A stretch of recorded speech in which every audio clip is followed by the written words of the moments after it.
27-year-old woman is behind bars after a 6-year-old girl with special needs fatally suffocated during a bus ride to school. At 9:04 a.m. on Monday the 17th of July, authorities responded to the Claremont Elementary School in Franklin Township, New Jersey, on reports of an unresponsive child. When first responders arrived, they performed CPR on the 6-year-old victim before transporting her to a local hospital's intensive care unit, where she was pronounced dead. The girl's been identified as Faja Williams. Faja was born with Emanuel syndrome, a rare chromosome disorder that left her unable to speak or walk, but she was still able to make sounds. Authorities learned that on the day of her death, the wheelchair-bound victim rode the bus from her home to attend classes as part of an extended school year. The bus monitor, 27-year-old Amanda Davila, secured Faja's wheelchair in the back of the vehicle. On the way, the bus encountered road bumps causing Faja to slump, and her wheelchair's 4-point harness became tied around her neck, blocking her airway. During the incident, Amanda was toward the front of the bus on the phone wearing earbuds, which is a violation of policies and procedures. On Wednesday the 19th of July, Amanda was arrested and charged with second-degree manslaughter and second-degree endangering the welfare of a child. She's held at the Somerset County Jail. The investigation into the matter continues. 46-year-old Rhonda Jewell has been arrested after an infant girl in her care died after being left in a hot car for 5 hours. At around 8 a.m. on Wednesday the 19th of July, Rhonda picked up the 10-month-old girl from the infant's mother's home in North McLenny, Florida to babysit her. Rhonda then drove the infant a couple of miles to another house at 4596 Estate Street in South McLenny to also look after 3 children. While interacting with the other 3 children, she forgot she left the 10-month-old baby inside the SUV parked in the driveway. At around 1 p.m, the child's mother arrived at the home to collect her daughter, and she found her daughter unresponsive in the babyseat of the SUV.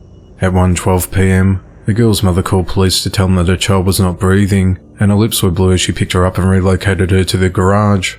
Deputies responded to the scene, where they found the infant in the garage laying on the seat of a golf cart, and began performing life-saving measures. Medics arrived at the scene and took the child to Fraser Memorial Hospital, where she was later pronounced dead. Investigators reported that the infant's skin was very hot to touch. The internal temperature of the car reportedly reached 133 degrees Fahrenheit, or 56 degrees Celsius. Rhonda had reportedly been babysitting the 10-month-old girl off and on since June. Rhonda was taken into custody and charged with aggravated manslaughter of a child, and she was booked into the Baker County Jail. She made her first court appearance on the morning of Thursday the 20th of July, and was released on a $25,000 bond, on a condition that she wears a GPS ankle monitor and has no contact with the victim's family. The investigation into the matter continues.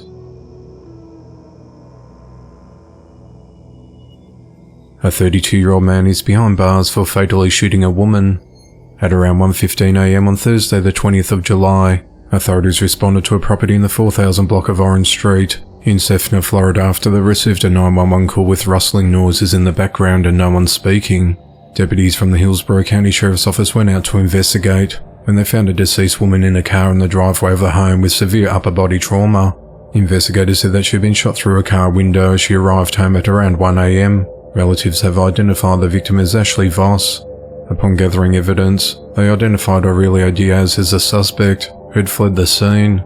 Authorities said that Aurelio and Ashley knew each other, but have not released a motive or details on their relationship.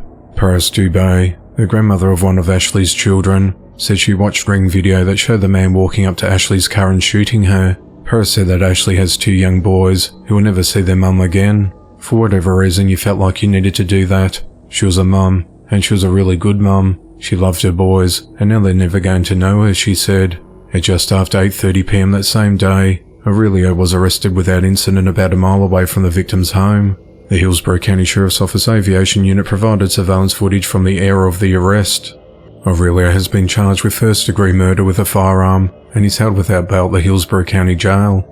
The motive of the attack is unclear, as the investigation into the matter continues.